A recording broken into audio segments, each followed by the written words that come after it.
On est entré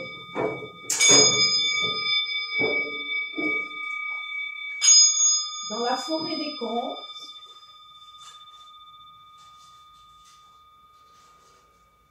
Tout peut se passer dans la forêt des contes.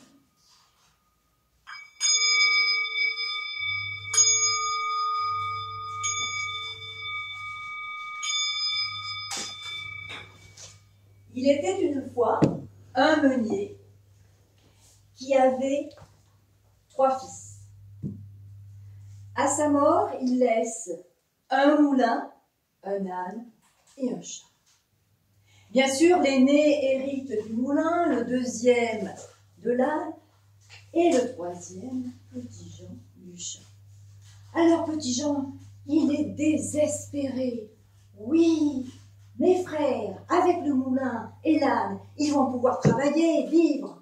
Tandis que moi, avec le chat, eh bien, une fois que je l'aurai mangé et que je me serai fait un manchon de sa peau, eh bien, je mourrai de faim.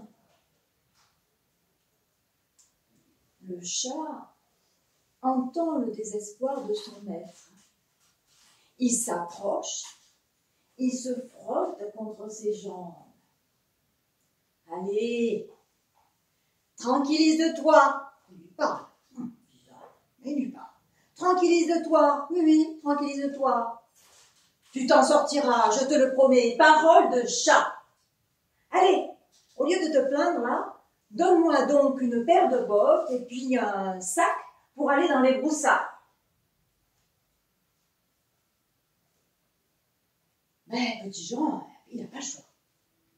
Donc le chat, une fois qu'il a ce qu'il a demandé, il enfile ses bottes, il passe la anse du sac autour de son cou et le voilà parti dans un petit bois. Là, il installe le sac avec des feuilles de laitue et puis il se couche à côté en faisant le mort. Bien entendu, un jeune lapin, peu instruit des ruses de ce monde, entre dans le sac. Tout à coup, tout à trac, le chat ferme le sac. Très fier de sa proie, il s'en va chez le roi. Sire, voici un lapin que le marquis de Carabas m'a chargé de vous remettre.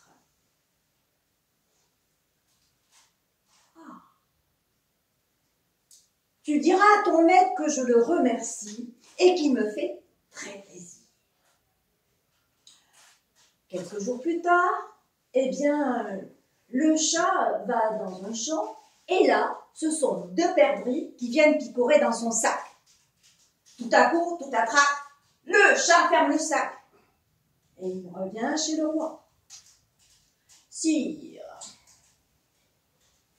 voici 2 perdrix que le marquis de Carabas m'a chargé de vous remettre.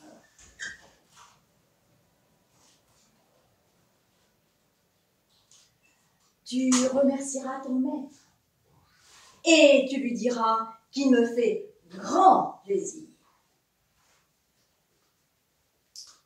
Quelque temps plus tard, le chat apprend que le roi va aller se promener le long de la rivière avec sa fille, la princesse.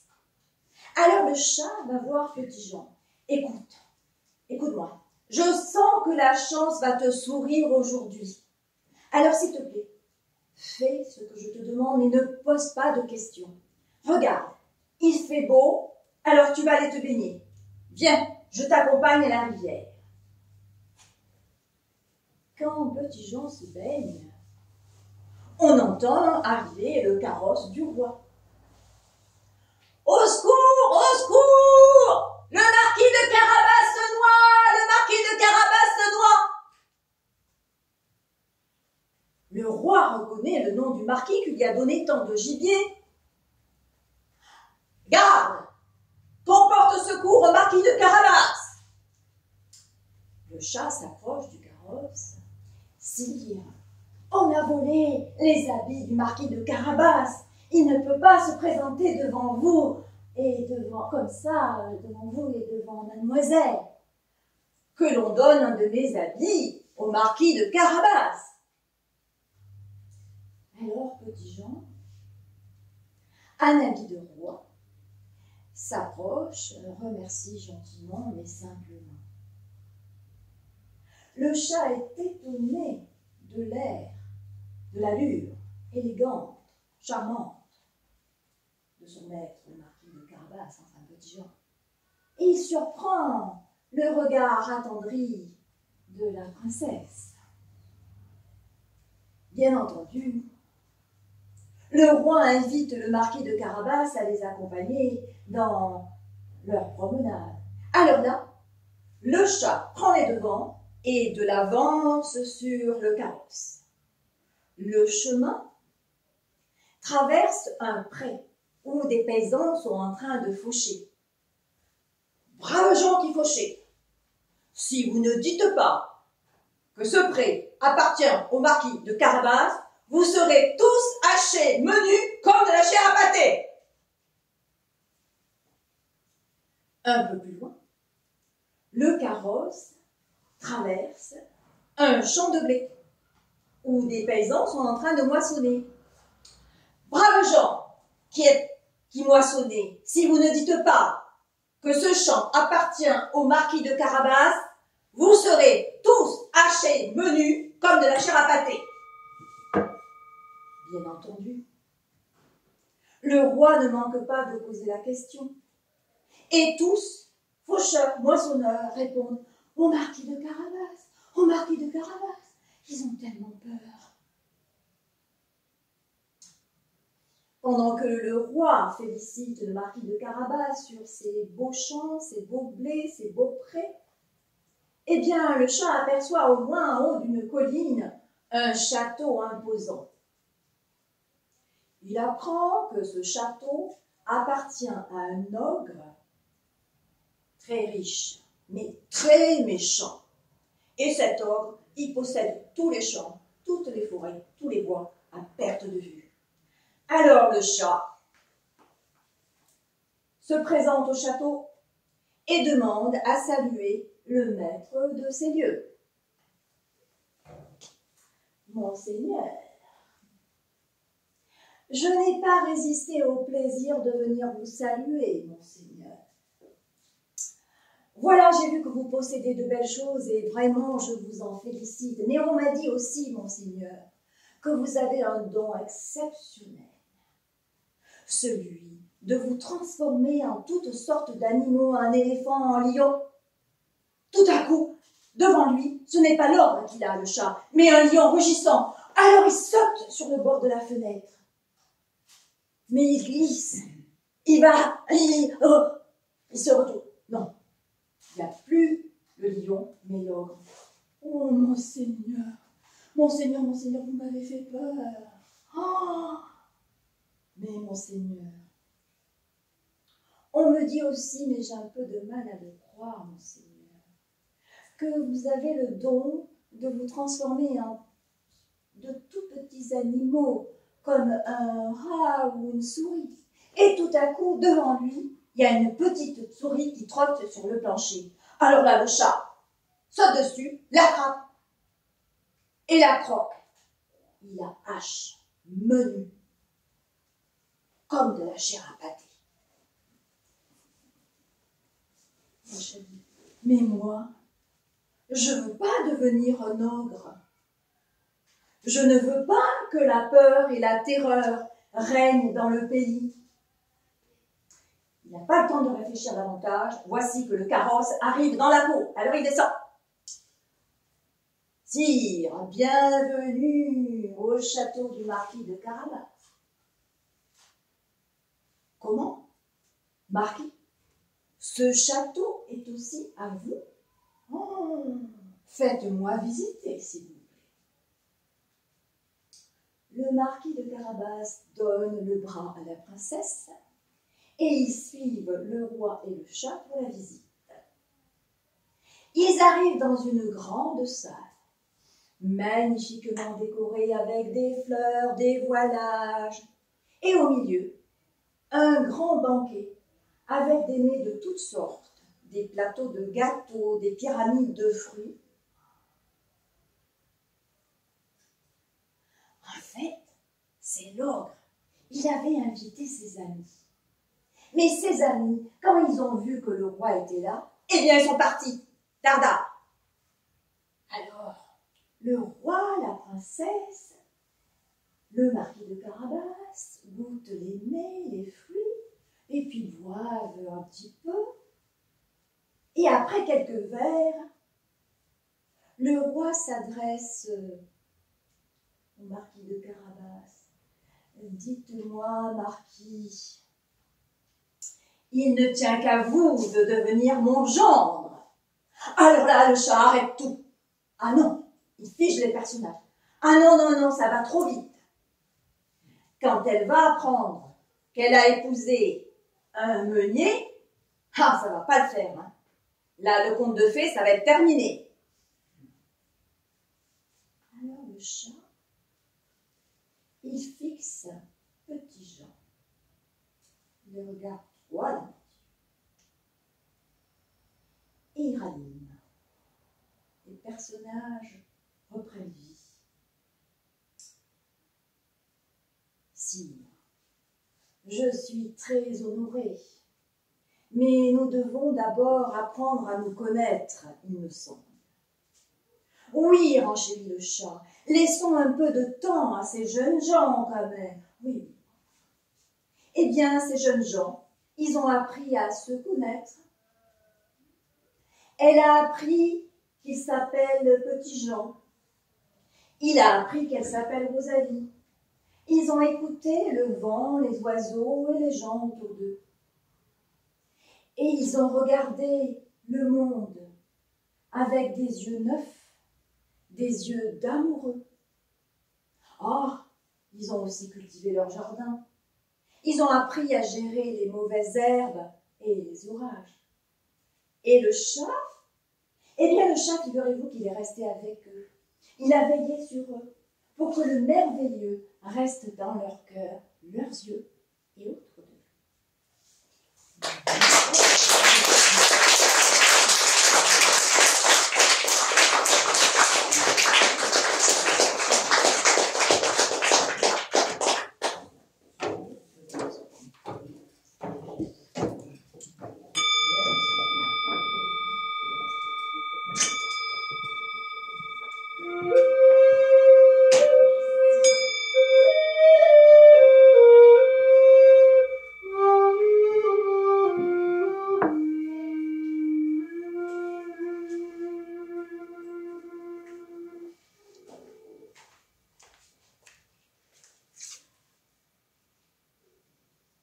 Tout en haut d'une colline vit un homme, dans une petite maison toute modeste, avec des volets bleus disjoints par le vent.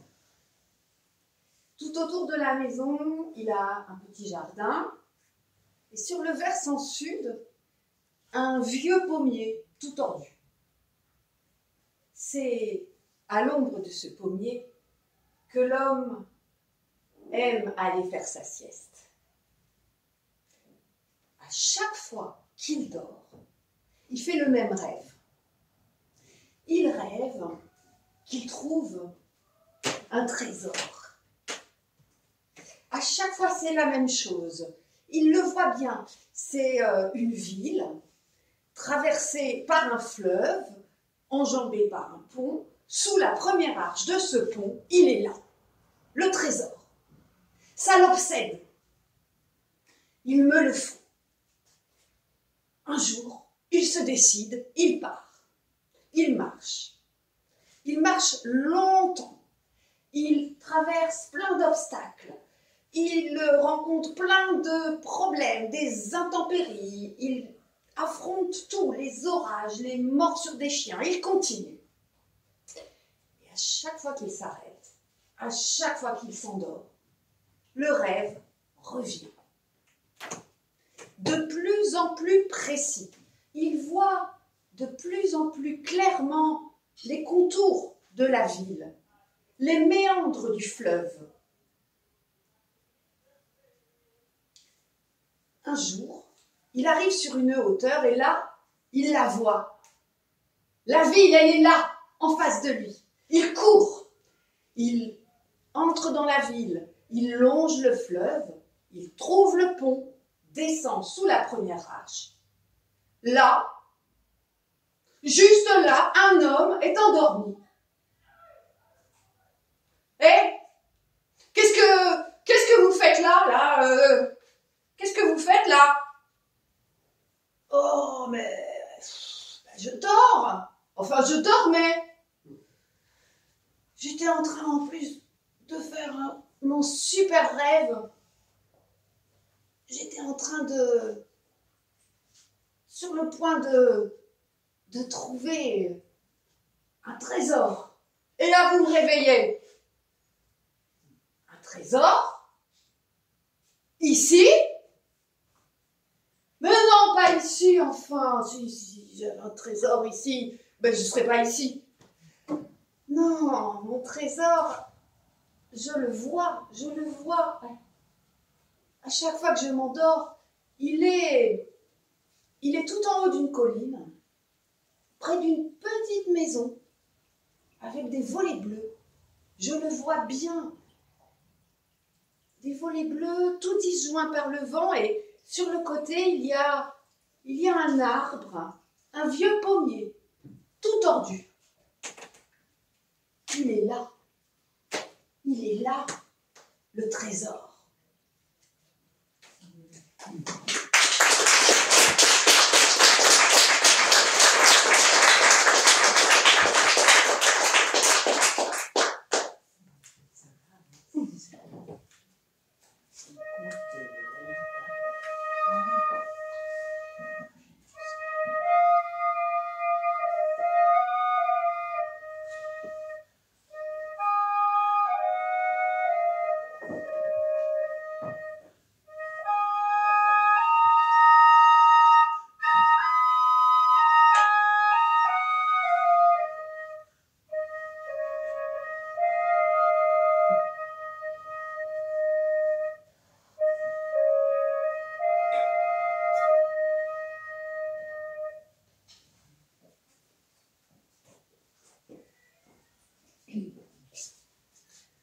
Mon histoire se passe dans un train, un vieux train avec les compartiments, vous savez.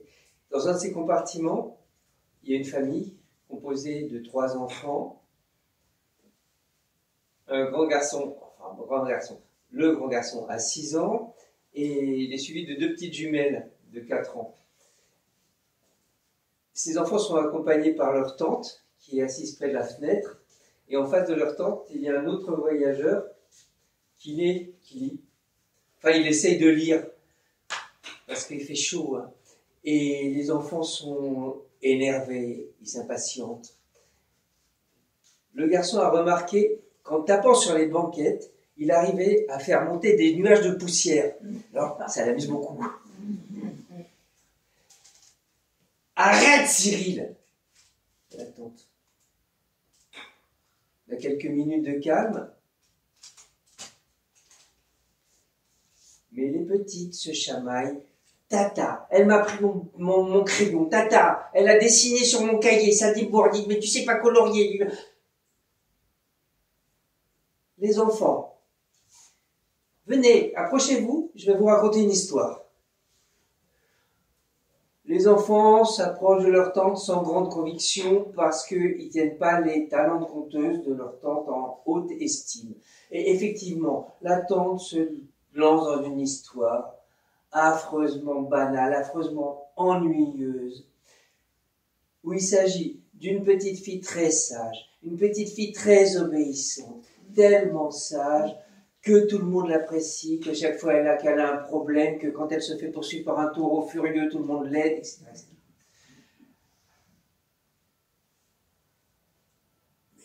Elle est ennuyeuse ton histoire, Tata. Elle est nulle ton histoire, Tata. C'est l'histoire la plus nulle que j'ai jamais entendue. À ce moment-là, le voyageur regarde la tante avec un petit sourire amusé, vous ne semblez pas avoir beaucoup de succès avec vos histoires, madame. Monsieur, sachez qu'il est très difficile de raconter des histoires aux enfants qui soient à la fois intéressantes et édifiantes. Je ne suis pas d'accord, madame. Eh bien, jeune homme, je vais vous attendre. Allez-y. Une histoire, une histoire, une histoire. Les enfants. Je vais vous raconter l'histoire d'une petite fille. La petite fille s'appelait Bertha. C'était une fille, petite fille, extraordinairement sage, extraordinairement obéissante, toujours impeccable sur elle. Oh, les adultes sont toutes pareilles, leurs histoires sont toujours aussi ennuyeuses. Enfin, les adultes disaient que cette petite fille était extraordinairement sage, mais ses copains d'école disaient que cette petite fille était affreusement sage, parce que personne ne voulait jouer avec elle, tellement elle était sage. Ça, c'est bien vrai d'une des petites filles.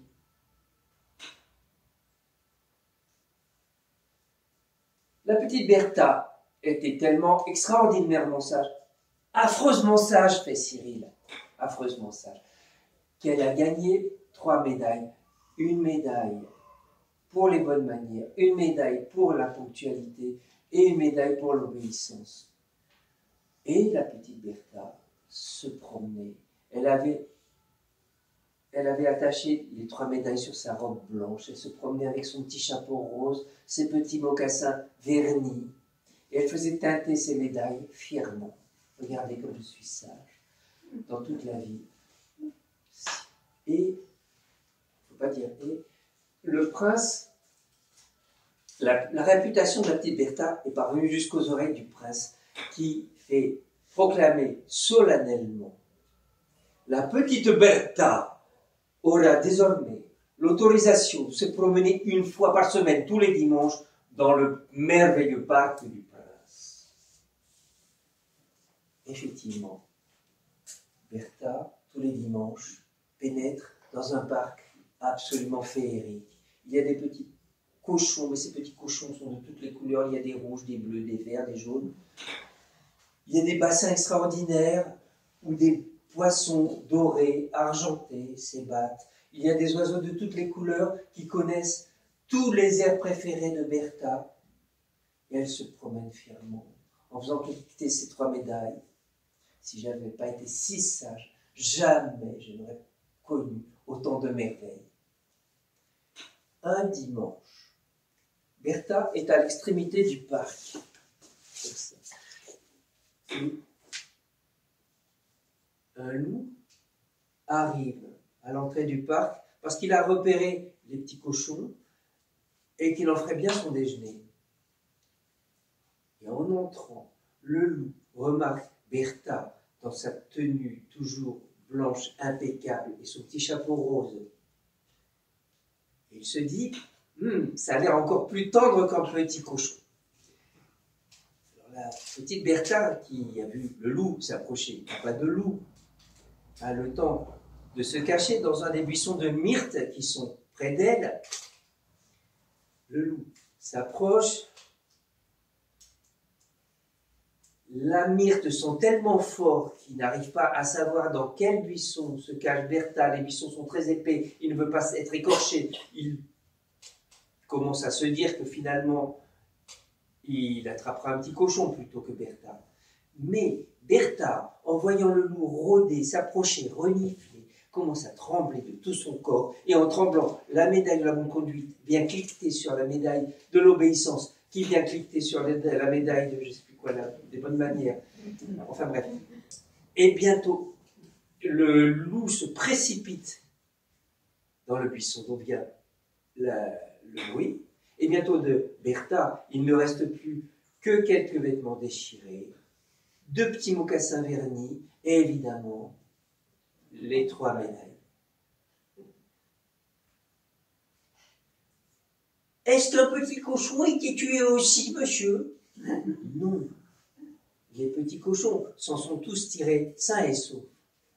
Ah ben alors, c'est une histoire qui commence pas très bien, mais qui finit rudement bien. Ah oui, c'est la meilleure histoire que j'ai jamais entendue. Elle est super, votre histoire, monsieur. Mais une personne n'est pas d'accord avec ce jugement. Il s'agit de la tante. Monsieur, votre histoire est tout à fait inappropriée pour des enfants de cet âge. Vous ruinez tous mes efforts que j'ai faits pour leur donner une bonne éducation.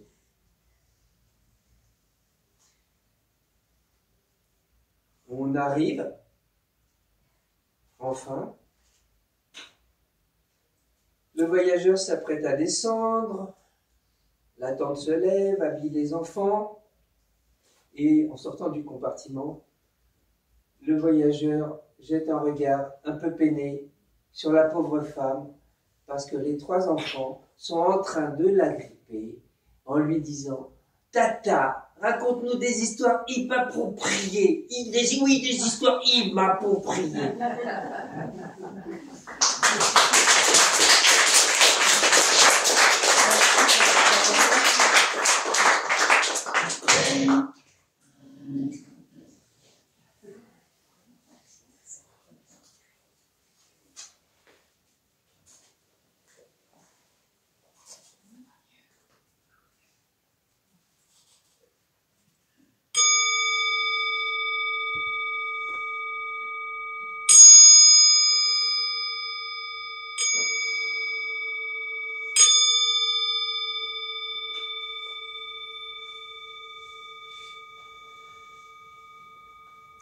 Il était une fois un roi d'Arménie.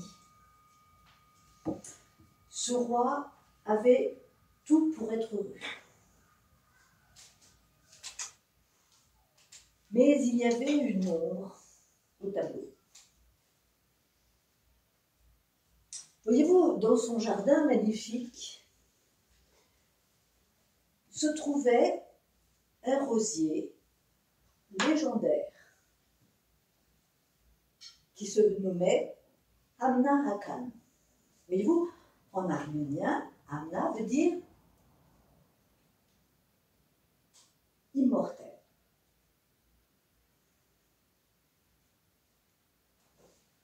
La légende disait que de ce rosier naîtra une rose merveilleuse. Alors, le maître du jardin aura la jeunesse éternelle.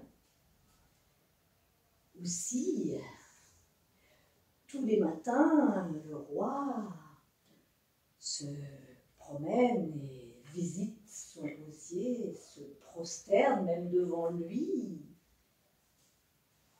Mais pas un bouton ne fleurit. Il fait venir les plus grands jardiniers de la terre. Tous s'affairent consciencieusement à son rosier, mais jamais le rosier ne fleurit pour autant. Et les malheureux finissent leur année un à un aux oubliettes. Les années se succèdent et 12 années passent. Un jeune jardinier se présente au roi. Il se nomme Samuel. Sire, je suis votre jardinier. Je vais faire fleurir votre rosier. Le roi le prend un petit peu de haut. Mais enfin, toi, si jeune, ne sais-tu pas que 12 jardiniers avant toi se sont succédés et ont terminé leur vie aux oubliettes? Oui, sire, mais je veux faire fleurir votre rosier. Et puis, je ne veux pas du tout finir ma vie aux oubliettes. Soit, dit le roi, il embauche le jardinier. Aussitôt, Samuel se met à la tâche, s'approche du jardinier, le soigne, lui apporte du terreau, lui Il l'arrose d'eau, couvre ses racines pour le protéger du froid l'hiver, coupe ses feuilles malades, le haut de ses feuilles malades.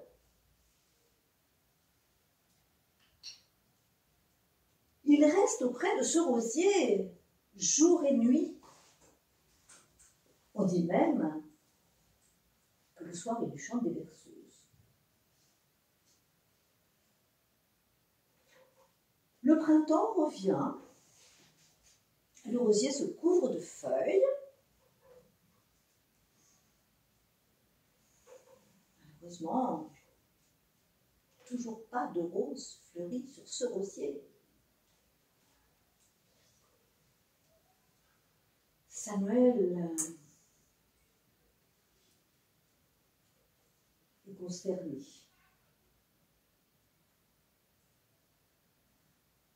Il s'approche du rosier, s'assoit, se met à sa hauteur et lui parle.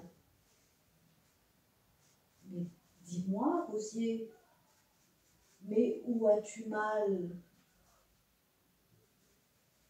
À peine avait-il dit ces paroles qu'un gros ver terreux, noir, sort des racines du rosier.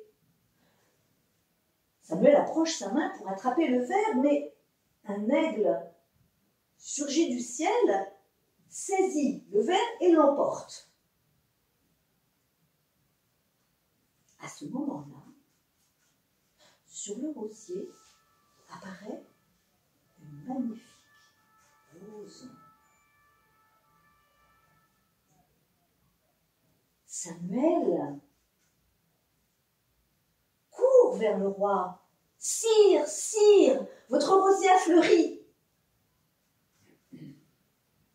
Ah, dit le roi, enfin ce rosier fleurit! Enfin j'ai la jeunesse éternelle !» Garde, qu'on mette 100 gardes autour de ce rosier pour le protéger des ennemis. Et toi, Samuel, tu veilleras sur ce rosier jusqu'à ta mort. Oui, sire, je veillerai.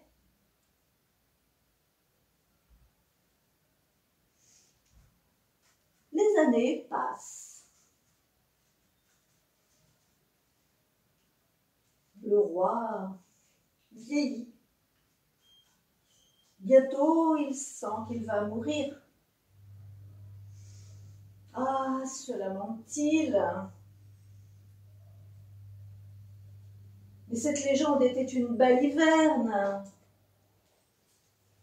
Ce rosier ne me donne pas la jeunesse éternelle, je vais mourir.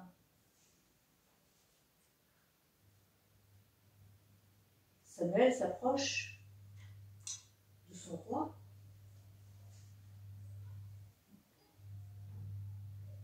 Sire, la légende dit que lorsque le rosier mettra une rose, et alors le maître du jardin aura la jeunesse éternelle. Mais le maître du jardin, sire, ce n'est pas celui qui possède le jardin, mais c'est celui qui en prend soin, avec amour et sagesse.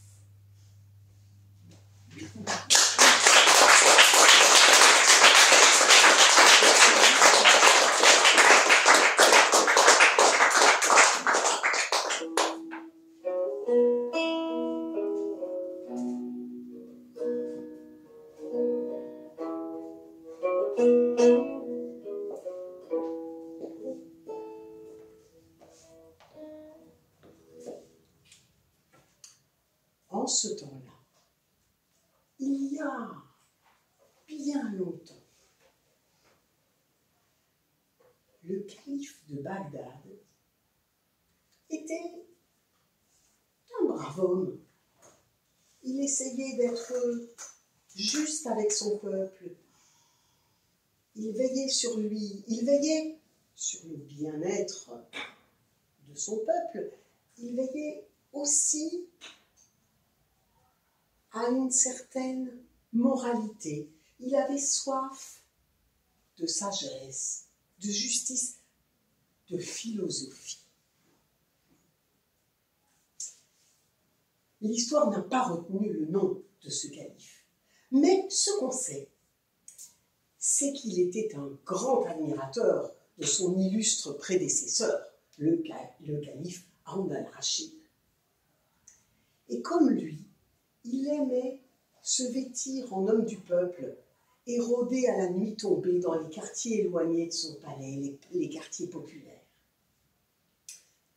Voilà qu'un soir, il se retrouve dans un quartier éloigné du palais, un quartier très pauvre qu'il ne connaît pas du tout. La nuit est tombée, on n'entend pas un bruit, on ne voit rien.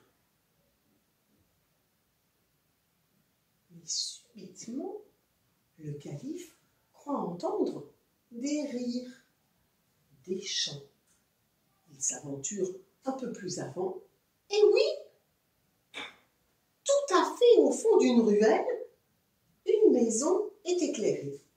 Il s'en approche, la maison est presque entièrement délabrée. Il ouvre la porte et se retrouve dans une pièce unique, un tapis usé sur le sol, avec quelques enfants, un homme, une femme, des musiciens. Et tout ce monde-là mange de l'agneau rôti, boit du vin de figue, chante, les musiciens jouent de leur instrument et tout le monde rit. Et l'ambiance est très joyeuse. En apercevant cet homme vêtu en porteur d'eau, le maître de maison se lève, se précipite. « Oh, sois le bienvenu! Vois-tu, je m'appelle Mouloud. J'ai une échoppe de cordonnier à quelques rues d'ici. Tout ce que je gagne le jour en travaillant, je le dépense le soir en nourriture pour faire vivre ma famille et réjouir aussi leur cœur. J'invite toujours quelques musiciens. Sois le bienvenu. Quand un étranger se présente, je suis le plus heureux des hommes. Viens avec nous. » Le porteur d'eau s'assied, remercie, salue la compagnie, mange et boit avec eux. Puis il dit à Mouloud, mais n'est-ce pas un peu étourdi de ta part de dépenser chaque soir tout ce que tu as gagné dans la journée? Et si les mauvais jours arrivaient, que ferais-tu? Vois-tu, celui qui se préoccupe du lendemain se fait un triste aujourd'hui. Moi, j'ai la tête bien solide sur mes épaules, j'ai 2 bras, habiles à travailler.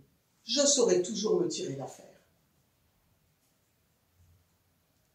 Il est l'heure de se quitter, d'aller dormir. Le faux calife rentre chez lui après avoir abondamment remercié Mouloud. Mais dès le lendemain, il ordonne de faire fermer toutes les échoppes de la rue en question pour cause de travaux d'assainissement. Le soir venu, il reprend son habit de porteur d'eau, bien certain de trouver un Mouloud affligé. Il arrive dans le quartier et de très loin, il entend le son des instruments, des rires, des chants. Il pousse la porte. « Ah, te voilà revenu, mon ami! Prends place! Figure-toi que le calife, que les cauchemars peuplent ses nuits, a fait fermer toutes les échoppes de la rue pour des travaux. Bon, je suis allé un peu plus loin, j'ai repeint la devanture d'un voisin, j'ai réparé la porte d'un autre, j'ai scié du bois pour un 3e, j'ai désherbé le jardin d'un 4e. j'ai quand même réussi à gagner suffisamment d'argent pour nous payer cette petite fête de ce soir. Entre, sois le bienvenu. Salutations, bonne chère, joyeuse ambiance. Le calife passe une excellente soirée, très impressionné par la faculté de retomber sur ses pieds de ce Mouloud qui, ma foi, a des idées, effectivement. Le lendemain matin, il fait chercher Mouloud pour l'amener au palais. Mouloud se présente devant lui, ne reconnaît bien sûr pas le calife richement habillé dans son pauvre porteur d'eau de la veille. Et le calife lui dit « Mouloud, je sais que tu cherches du travail. J'ai fait fermer les échoppes de cette rue.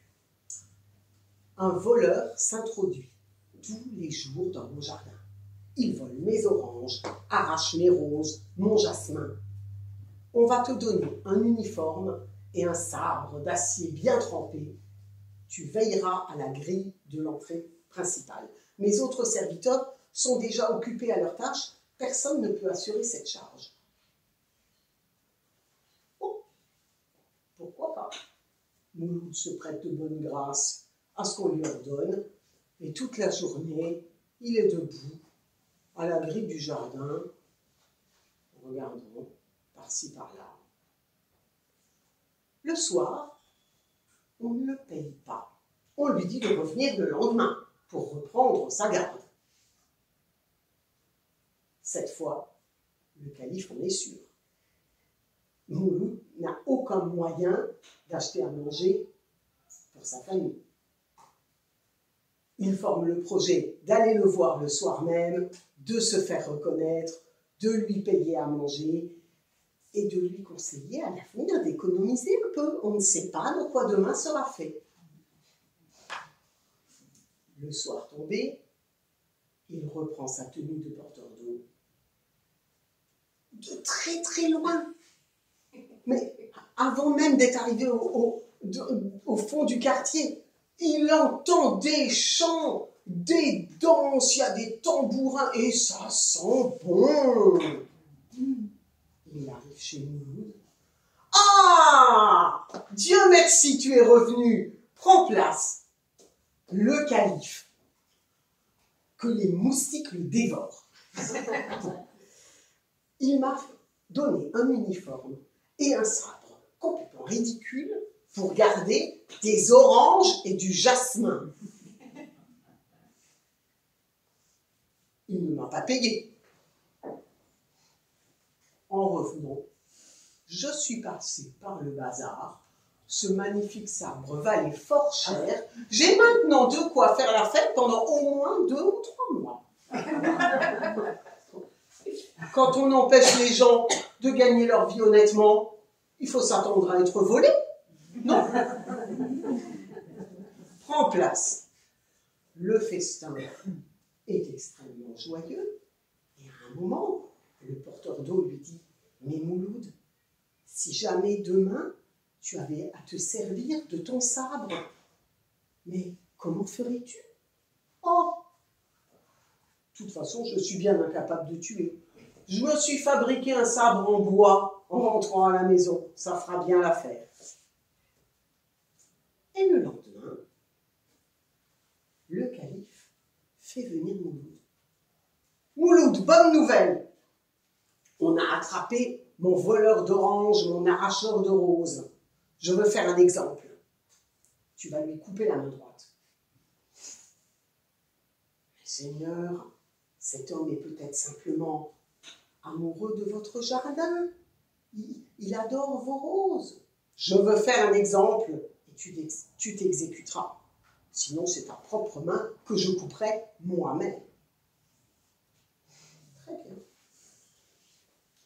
Et pendant qu'on amène le serviteur enchaîné, Mouloud lève la tête, lève les bras vers le ciel et dit « Le ciel me soit témoin, Dieu Tout-Puissant. Si cet homme est coupable, je lui trancherai la main droite. Mais, si comme je le pense, il est innocent, que mon sabre d'acier trempé se change immédiatement en un sabre de bois. Et il tire son sabre. Oh, miracle, crient tous les serviteurs assemblés. Miracle, crient tous les conseillers du calife. Le calife, lui, manque s'étouffer de rire devant le génie de Moulouf qui, de fait, trouvera toujours une astuce pour se tirer d'affaire. Le serviteur enchaîné lui-même ne peut pas s'empêcher de rire. Le calife se fait reconnaître. Il couvre Mouloud de cadeaux. Il fait réparer, agrandir, assainir toutes les échoppes de la rue. Et il a compris que tout homme de bon sens sait mieux que le calife comment se gouverner.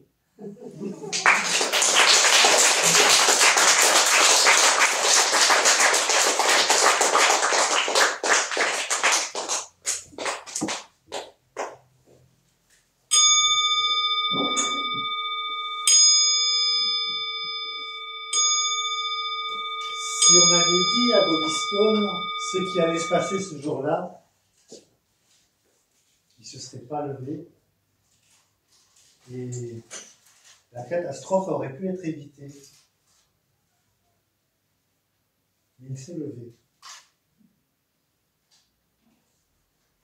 On le retrouve dans la rue, en train de se disputer avec une femme.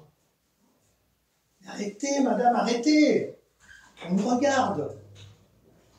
Et effectivement, un attroupement est en train de se former autour d'eux.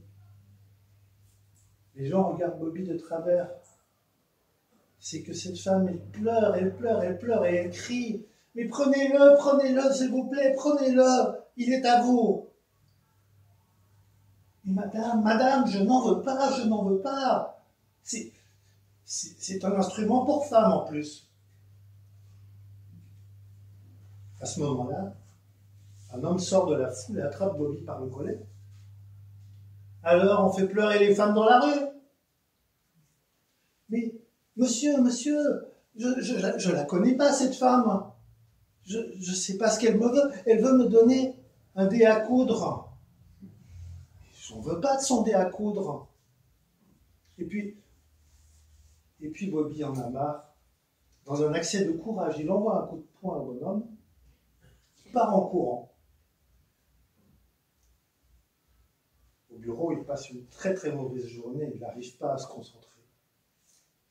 Il est devant son écran d'ordinateur, il regarde les chiffres. À 5 heures, il lui fait sa cravate. Il s'affale dans son fauteuil, il se dit « Mais je me mets dans un état pour une petite histoire de rien du tout. » Et tout d'un coup, là, de l'autre côté de son bureau, c'est cette femme de nouveau. Bobby ne rêve pas, c'est elle.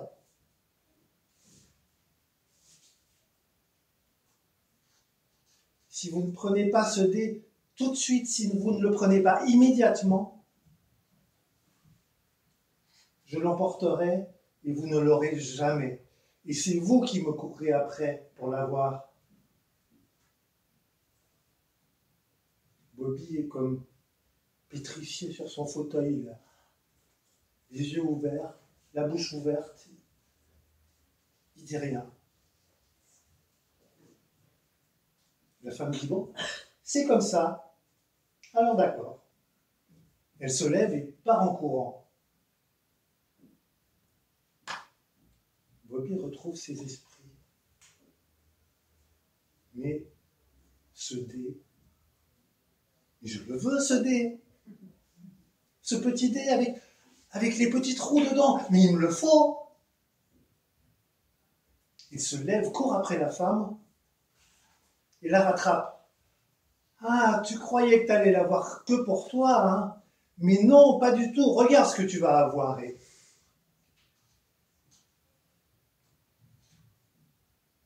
Quelques instants plus tard, on voit Bobby ressortir de l'immeuble. Il a les vêtements de travers et les mains ensanglantées. Mais il a le dé. Et maintenant, il sait quel est le secret de ce dé. Avant de mourir, la femme lui a dit, dans ce dé, j'ai enfermé l'univers entier.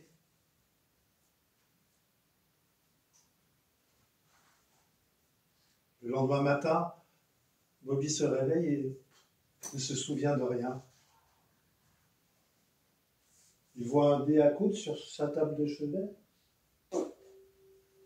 Qu'est-ce que c'est que ce machin?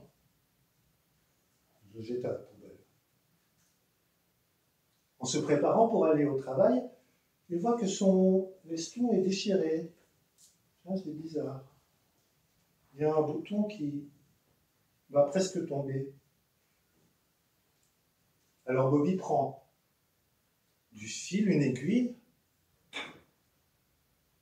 Il va repêcher le dé au fond de la poubelle. Il met le dé à son doigt.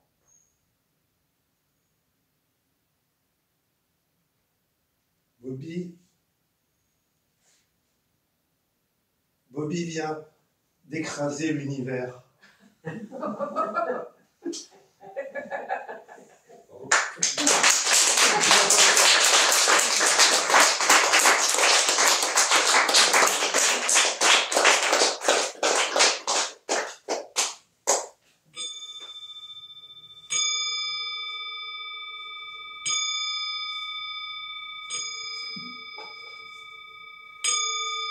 Bonsoir, je crois qu'on se connaît.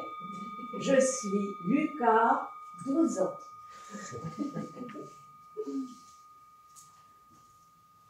Ce jour-là, j'étais encore en pyjama. Je ne savais pas quoi mettre. J'ai sorti toutes mes affaires que j'ai mis en tas au milieu de ma chambre. Et puis, j'ai regardé le temps par la fenêtre, gris et venteux.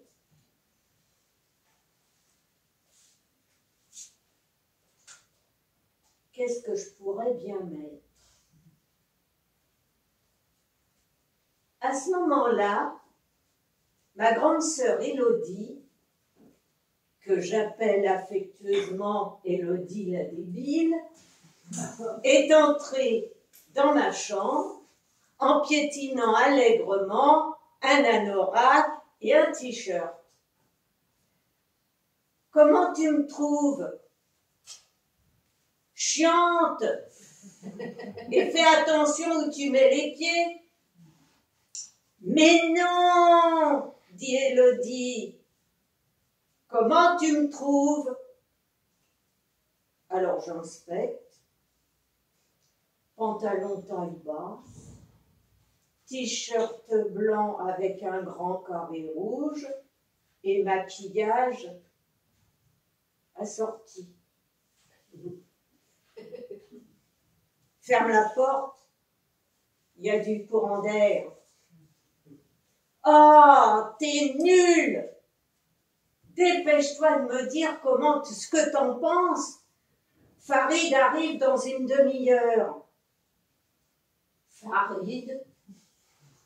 Qui est Farid? Je n'ai pas le temps de poser la question qu'elle est déjà partie en claquant la porte. Farid, ça doit être son fiancé de la semaine. Ah, qu'est-ce que je vais bien pouvoir mettre? Alors ça, c'est un t-shirt de Snoopy, mais c'est un peu petit. Trop petit.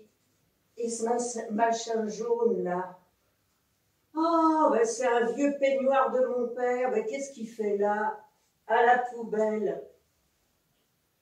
Et là, comment tu me trouves? C'est encore Élodie. Ruban noir, longue robe noire, chaussures noires, une tonne de noir autour des yeux. Tu crois pas qu'il y a un peu trop de couleurs? Élodie se pavane et amorce un défilé de mannequins et me dit « De toute façon, t'es nulle, ça me va super bien. » Et elle s'en va. Tant mieux. Qu'est-ce que je vais bien pouvoir mettre? J'ai bien trouvé ce pantalon de marque, c'est un cadeau, mais je n'ai pas la veste qui va avec. Comment faire? Et là, encore elle. Alors, j'inspecte. Si je plaisante, elle ne va pas comprendre. Bon. Alors,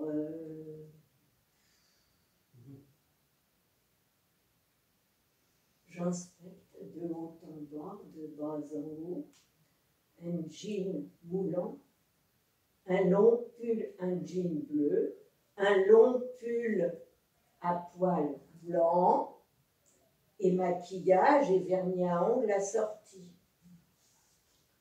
Ah, ça, c'est super. Tu crois vraiment que ça va lui plaire? Élodie fait quelques pas comme si elle défilait dans une grande revue de couture.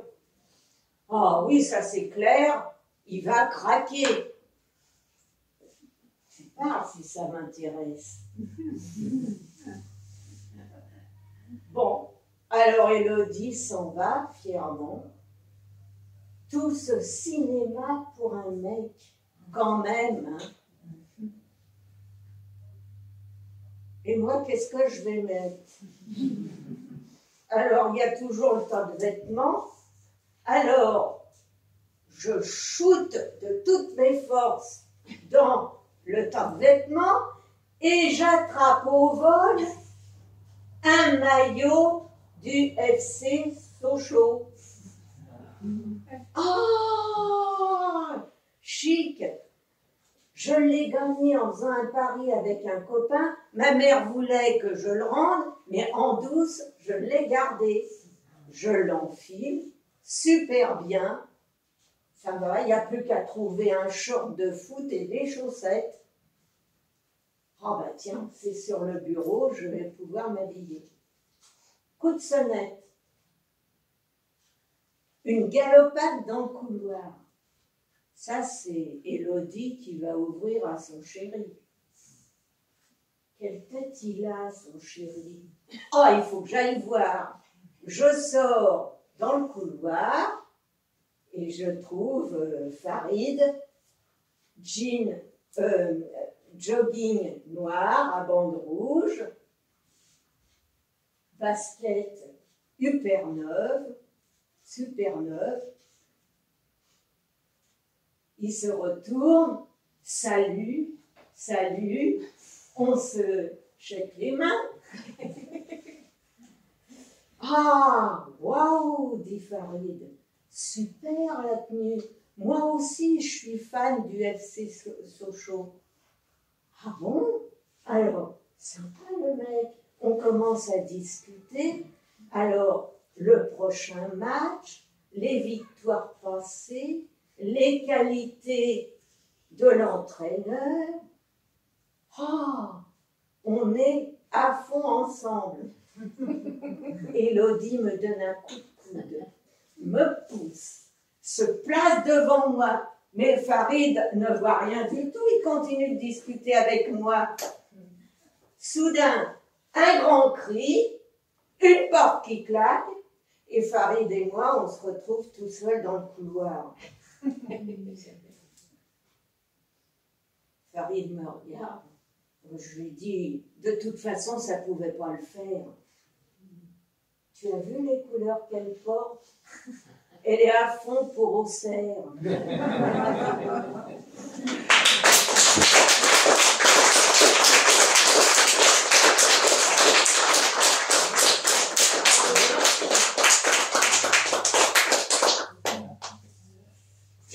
Voilà. Merci, cher public.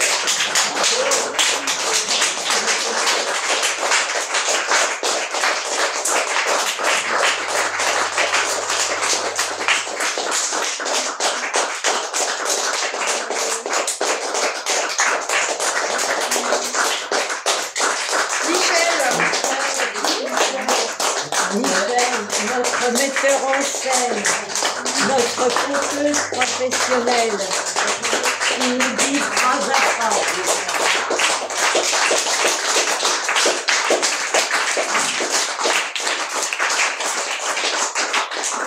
Alors, les présentations, vous avez entendu Marcel, En dernier. Hélène, Olivier, Catherine, Isabelle, Pascal et Jean. Nous sommes l'atelier conte de la CERMA, animé par Michel Rouet. Tout le monde connaît la CERMA? Non. Non? Alors c'est